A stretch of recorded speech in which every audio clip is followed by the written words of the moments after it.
Hello friends, કેમ છો? બધા મજામાં છો? આજે હું આવી ગઈ છું ફરીથી વટાણા બટાકાનું કોરું શાક લઈને, અને એ સરસ મજાનું શાક મારું બહુ જ મસ્ત બન્યું હતું ફ્રેન્ડ્સ.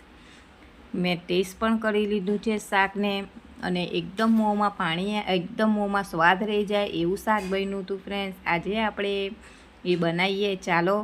એના માટે મેં થોડા ધાણા લીધા છે, બે લીલા મરચાં લીધા છે, થોડું લસણ લીધું છે. આની આપણે ચટણી રેડી કરવાની છે. એને સરસ ચટણીને આપણે રેડી કરી લઈશું, અને પછી એને થોડું ગ્રાઇન્ડર મશીનમાં મિક્સ કરી લઈશું, એટલે આપણી ચટણી તૈયાર થઈ જાય. બટાકાને મેં સરસ કાપી લીધા છે મીડિયમ સાઇઝના. એને બી આપણે થોડા ફ્રાય કરી લેવાના છે. એ સરસ ફ્રાય થઈ જાય એટલે આપણે એને સાઈડ પર કાઢી લેવાના છે. આવી રીતે બધા જ બટાકા આપણે ફ્રાય કરી લઈશું ફ્રેન્ડ્સ. આ બટાકા આપણા આ રીતના બ્રાઉન કલરના થઈ જાય ત્યાં લગીને આપણે એને થવા દેવાના છે. બ્રાઉન થઈ ગયા છે આપણા બટાકા, એ આપણે કાઢી લીધા છે. વટાણાને એક ઉબાલ લાવી દેવાનો છે, પાણીમાં બાફી નાખવાના છે, અને એને થોડા પાણી નીતરાઈ જાય એટલે આવી રીતે પેનમાં થોડા આપણે ફ્રાય કરી લેવાના છે. એના અંદર થોડું મીઠું નાખી દેવાનું છે. મીઠું નાખે તો આપણું તેલ બી ઓછું બળે અને જલ્દી ફ્રાય બી થઈ જાય.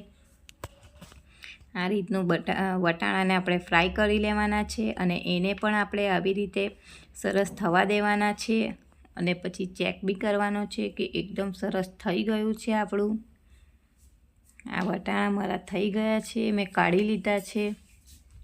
આવી રીતે હું બધા જ વટાણા કાઢી લઈશ,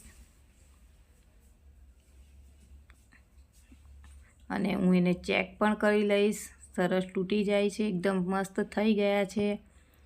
અને એક પેનમાં હું જીરું લઈશ અને બે લાલ મરચાં. એને વઘાર થાય એટલે આપણે થોડી બે ડુંગળી કાપી હતી, એને ક્રશ કરી લીધી હતી, એ બી નાખી દઈશું. એક બાજુ ચટણી જે રેડી હતી એમાં થોડો આપણે ગરમ મસાલો, થોડો ધાણા જીરું પાવડર, અને જે વેજીટેબલ મસાલો આવે છે આપણે એ બી થોડો એડ કરી દઈશું અંદર. આ વેજીટેબલ મસાલો છે એ બી આપણે થોડું એડ કરી દઈશું અંદર, અને એને સરસ મિક્સ કરી લઈશું આપણે ચટણીને. અને જે આપણી ગોલ્ડન બ્રાઉન ડુંગળી થાય છે એ બી ઓલમોસ્ટ શેકાવા જ આવી ગઈ છે.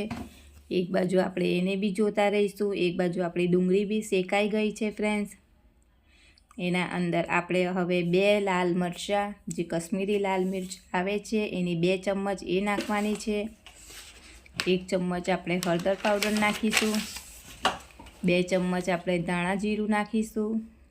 1 ચમચ આપણે સ્વાદ અનુસાર મીઠું નાખીશું, અને સરસ એને હલાવવાનું છે. મસાલો સારી રીતે થોડો શેકાવા દેવાનો છે.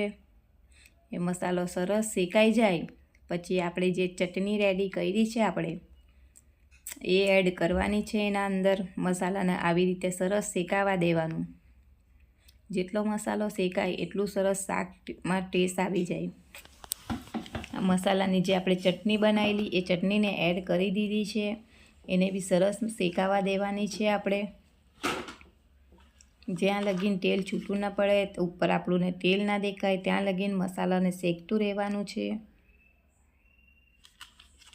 પછી આપણે એના અંદર વટાણા બટાકા જે આપણે રેડી કરીને રાખ્યા છે એ એડ કરી દેવાના છે.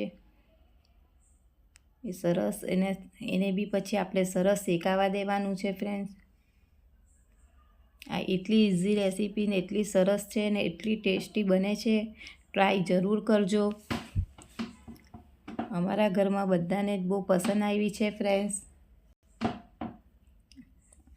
બનાવજો જરૂર. અને થોડા લીલા ધાણા નાખી દઈશું ઉપર. હમણાં વટાણા ભરપૂર માત્રામાં મળે છે, શિયાળો છે એટલે એનો ફાયદો તો આપણે ઉઠાવવાનો જ અવનવી સબ્જીઓ બનાવીને. આ સરસ મજાનું શાક મારું રેડી થઈ ગયું છે ફ્રેન્ડ્સ. તમે નવા છો તો મને જોઈન્ટ કરો. ગાજર બી સરસ મજાના મળે છે, એટલે ગાજર, પૂરી અને વટાણા બટાકાનું શાક સરસ મજાનું તૈયાર થઈ ગયું છે. By friend.